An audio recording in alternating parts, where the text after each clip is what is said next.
Attorney General Chideo Wachiwanuka is the wrong man for the wrong job. Google now. That is your opinion. Google now. That's your opinion. Because you don't know. I think the biggest. Because you don't know. You don't know. That's what a charlatan. That's what a charlatan looks like. That's what a charlatan. Do you know the meaning of a charlatan? A rascal.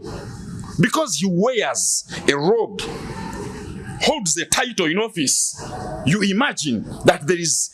Mu kiseera kino oyo ye president owa Uganda Law Society akalwa kagenze maaso n'okubanga kayinda mu bitundu by'emunyonyo lunaku lwajjo era mu Uganda kagenze okuwunzika nga Ssemakadde akawangulidde waggulu ebitundu 7 ku buli 100 okusinza kwa Tukunda munne gwe yabadde agera maaso n'okubanga avuganya naye. Nkwaniriza ko goma na Uganda agera maaso n'okubanga ogoberako Next Edition TV yense Frank Asiri ntambula nawe nagamba obutakulekerera naddala ku nsonga ezikwatagana n'amawulire. Isaac Ssemakadde mu Uganda akera maaso n'okubanga ongoberera y'omukuba madde bakera maaso n'okubanga banoonya akalulu wabula nga abamu kwabo abakenda maaso n'okubanga kwegamba bagerageranya omuntu okusinziira ku ndabika ye mpawa abadde agera maaso n'okubanga asubira nti ayinza okubanga ali akalulu kano. Ebimu ku bigambo omukulu ono byazze agenda maaso n'okubanga akozesa ennyambala gy'abadde agenda maaso n'okubanga ayambalamu neneeyisa ebadde ereetera abantu bannyo okulowooza nti oba oliawo ono nno kakati endabika ye Kasirye nedda tejja kusobola mateeka omusajja nedda wabula mu Uganda olunaku lwajjo ku Speak Resort Munyonyo akalulu gye byagenze maaso n'okubanga biggwera wamanga abalangirira bamaze okukakasa nti Isaac Ssemakadde akalulu akaliridde waggulu. Jukira baali 3 newankubadde ng'omu yakera maaso n'okubanga akavaamu oluvannyuma ne basigala 2 wabula kino tekyalobedde Isaac Ssemakadde ogera maaso n'okubanga ate akawuuta buva. Kireseewo ebintu bingi nnyo n'ebibuuzo bingi nnyo naddamu ku abadde balowooza nti oba oliawo enneeyisa y'omuvubuka ono oba ey'omukulu ono tesaanidde kubeera nti oba oliawo yabeera president owa Uganda Law Society. Munnayuganda oyinza okuwulira ekigambo Uganda Law Society n'okinafuya njagala kutegeezaako gwe munnayuganda kifo kinene nnyo ono nno kyabayolekedde. Jjukira nti ensi yonna etambulira ku mateeka kale nampaawo nsi etagenda maaso na kubanga oba oliawo egoberera enkola ey'amateeka newankubadde bayinza okwefuula abatagalaba naye g'amateeka gabeerawo. Kakati wano mu ggwanga erya Uganda njagala kutegeezaako gwe munnayuganda ngoberera nti ekimu ku kikyasinza okukaayanya bannabyabufuzi ekimu ku kyasinza okukaayanya abamu ku bantu ba bulijjo gaba mateeka obwenkanya n'ensonga endala mpitirivu nnyo. Isaac Ssemakadde okubeera nga yakulira Uganda Law Society kitegeeza nti bingi nnyo bw'abanga yeewaddeyo okukola by'alina okutereezaamu naddala ku ssiga lino ery'amateeka. Era tuzze tumulaba enfunda eziwera ono ng'agugulana n'abamu ku abo abamutwala omuli omukulu Attorney General Chideo Wachiwanuka gwazza avumirira enfunda eziwera ono nno ng'amugeraageranya okuba nti musajja omukyamu mu kifo ekikyamu mwagenda maaso n'okubanga akolera emirimu gye. Isaac Ssemakadde ku Next Edition TV. What did you say? Chideo Wachiwanuka is incompetent and a fool to say what he said. Ssemakadde. Ask me to justify. I am an advocate. I have issued legal opinion. You want me to? Those are the words of a fool and an incompetent charlatan. I wrote those words. I wrote those words in the Observer 3 years ago. You didn't read the article. When he was appointed, I informed the people of Uganda in 8 pages. 8 pages? 8 pages.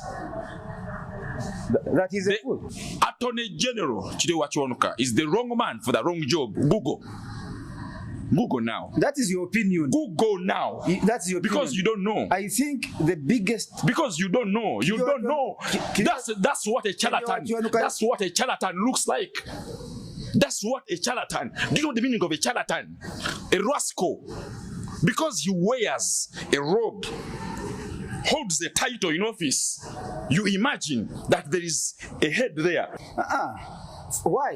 Let us address his I argued in 8 pages. Nobody has answered anything I wrote. Do you know the meaning of 8 pages? 8 pages of commentary going unanswered. Comrade Isaac, you calm down. Do you know the point I'm saying? Let us Don't address. ask me to come down or menu. Let us address the gist of the matter.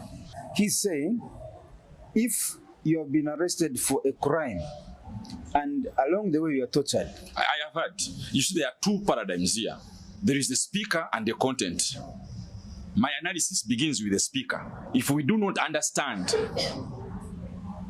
the composition of the speaker, we do not understand the harm in the message and content he has put in the public. So I have begun with the speaker, and I have told you that speaker is a charlatan. You may as well call him a drum. A drum? Yes, once you have understood why he's a drum, okay, then you can understand purely what's wrong with his message. So will you now give me a chance to show you that he's a drum? He's a legal drum, making out of noise and no content.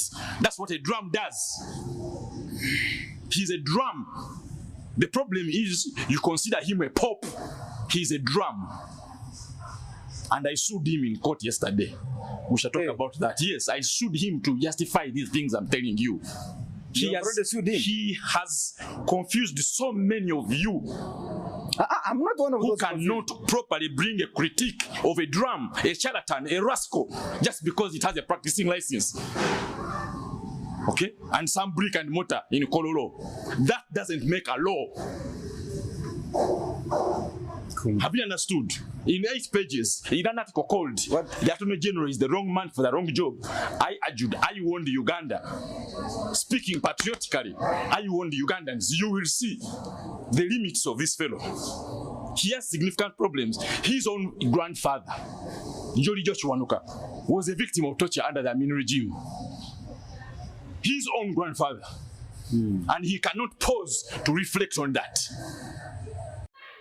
Enjogera obukalaba obumalirivu byemu kwebye badde begera maaso n'okubanga ate byesigamizibwako ku ngeri oba oliawo Isaac Ssemakadde gy'ayinza okubanga akyusaamuko enkola y'amateeka naddala singa anaabafuuse pulezidenti wa Uganda Law Society. Okusinziira ku bimu ku bigambo byabadde agenda maaso n'okubanga atambulirako agenti kasirye amateeka gongedde okunaabuuka. Ekitiibwa kyaffe kyongedde okunaabuuka eri abo abatukulembera okubanga bavudde ku nkola ey'amateeka bo tebakyagagoberera.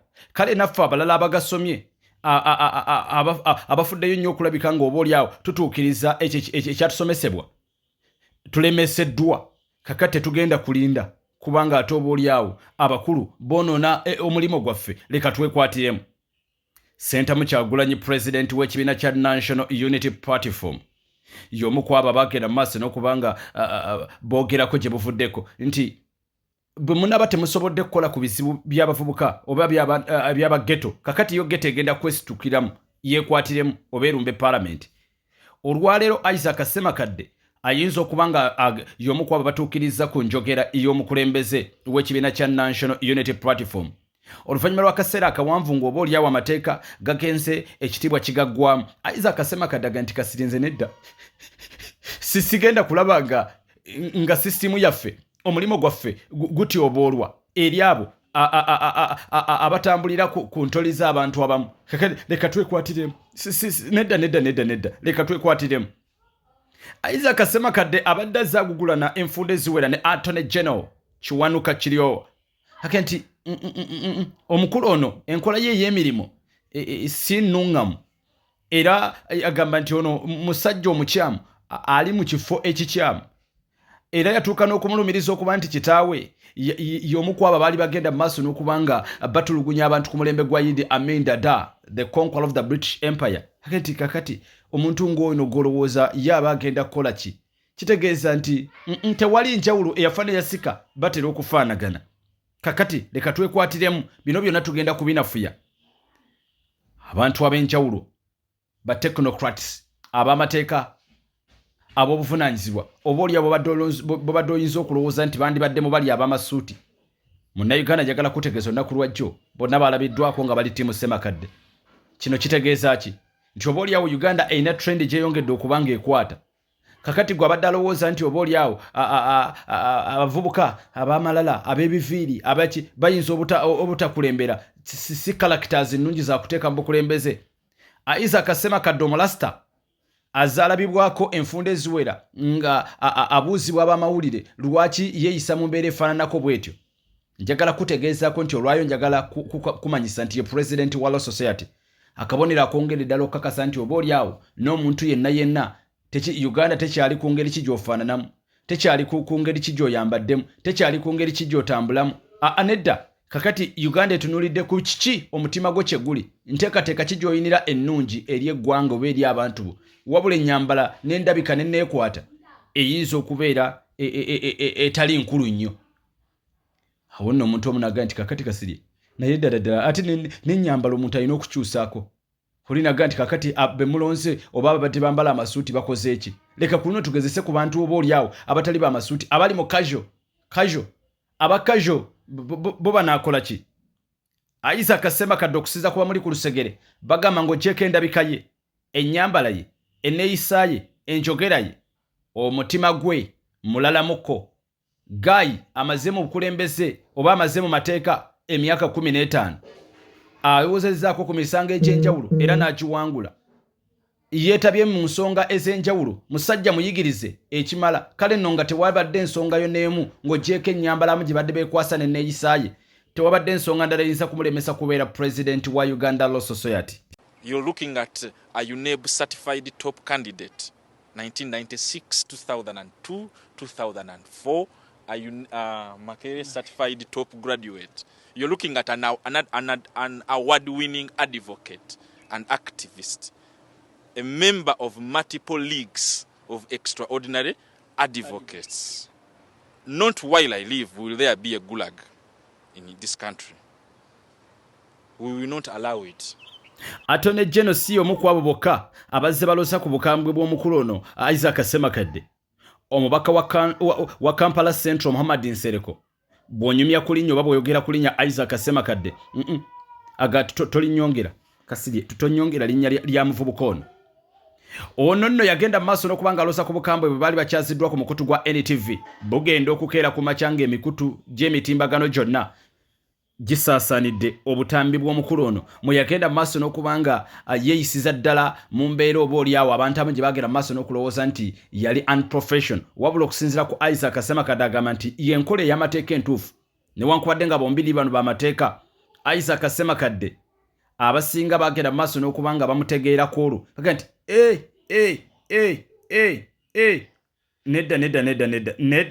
nedda President wa Uganda Law Society gwe twogerako mu Uganda gwangoberera Isaac Ssemakadde nkuweereza nsinzira mu kibuga Kampala. Next Edition TV gwe mukutu. Even against a mega wave, Honorable Nsereko has been a resilient brand. So why does he distrust the mechanics of democracy? Honorable Nsereko, we want our right to call you a fool and a dimwit, anyway, a stupid man who doesn't deserve our vote. That's our constitutional right. You don't have the right to say that I will now use parliamentary space and get MPs and tell them that. Bw'otunuulira enneeyisa ya Isaac Ssemakadde gwe munnayuganda ngoberera, ekibuuzo kisigala wamu obanga ddala ezimu ku nsonga z'abadde agenda mu maaso n'okuba nga ayaayaanira okuba nga atuukako oba okuba nga akola ddala zinaakolebwako mu kiseera nga amaze okuba nga akwasibwa woofiisi ye ey'okubeera president wa Uganda Law Society. Nsonga mpitirivu nnyo abantu ze bakyagera mu maaso n'okuba nga batunuulira walamu ku babaka ba parliament ab'amateeka batandise dde okukkiriza baga nti Isaac Ssemakadde agenda kuleetawo kenjawulo, enneeyisa ye, enneekwata ye eze eyogeza abantu bangi nnyo obwama. Isaac Ssemakadde mu kaseera kano gwe tugambye nti ye president wa Uganda Law Society, enneeyisa ye nkugambye ebadde yogeza abamu ku b'amasuuti nti naye ddala ono omuvubuka ddala yasoma mateeka naye enneeyisa ye nga si y'abamateeka. Nga bwe nkugambye nti Uganda eteekeddwa okuba nga waliwo tutrend gyegenze mu maaso n'okuba nga ekwata ng'olunaku lwetuukidde olunaku olwaleero nga bannayuganda tebakyali ku ngeri ki gy'ozooyambaddemu, ngeri ki gy'ozoolabikamu. Bannayuganda bo batunuulire kimu kakati ani omutuufu ayinza okubatuusiza eddoboozi lyabwe bo batasobola kuba nga batuuka. Olwaleero amateeka kitwalibwa okubeera oba oliawo ze zimu ku courses oba ze zimu ku mulimu ogusingamu kw'abasajja ab'amaanyi n'abakyala ab'amaanyi abeewa ekitiibwa enneeyisa yabwe ng'eyawukanira ddala ne ku zimu ku professions ez'enjawulo. Ojja ne weebuuza lwaki of all people baatunuulidde Isaac Ssemakadde ng'ayinza okubeera omukulembeze waabwe. Lwaki? Kasiri, lwaki ddala Isaac Ssemakadde omulasita n'enviiri ze, ennyambala ye nga tewali na wantu yagenze maaso na kubanga ayimirira wadde ng'ayambadde suuti ng'anoonya akalulu, lwaki gwe babadde batunuulidde? njagala kutegeezako nti oba oliawo kino nno kyandibanga kinnyonnyolera ddala Uganda waweekutte. Uganda waweetunuulidde nti kakati abamasuuti ennyambala enjogera eyinza okuba teditamininga ku kiki kyogenda kudzaako ba ngeri ki gyogenda kufuuka omukulembeze wabula eyinza abantu bannayuganda batulidde ki omutima gwo na bumalirivu ki bw'olina okubatuusiriza oba okwogerera ebyo ebibaluma. Isaac Semakadde. You will not block me. I am an advocate. This is a public place. It's okay. You will escort me to go and see the chief. It is like this, eh? Escort me. Don't make noise. Escort me, please. Please. Escort me. Escort me. No, escort me. You will escort me. You will not block me. You will not block me. You will not block me. You will not block me. I'm going to report myself to the chief. I have not been obstructed in any court. Onagamba nti onoonye ettaka oyagala ploti ku layisi kakadde kamu n'ekitundu bukadde bubiri babayita ba Sichom Properties bano nno basangibwa Nakifuma nga wakava ku Starbex awo nnyini waliwo estate yabo gye batumye TikTok City kyokka babeerawo ne estate nda gye bayise China Town banoonyeeko ku namba y'essimu ejengenda mu maaso n'okuba nga nkuteerako kaawo. Nze Frank Asilia, very good evening and good morning. Bye bye.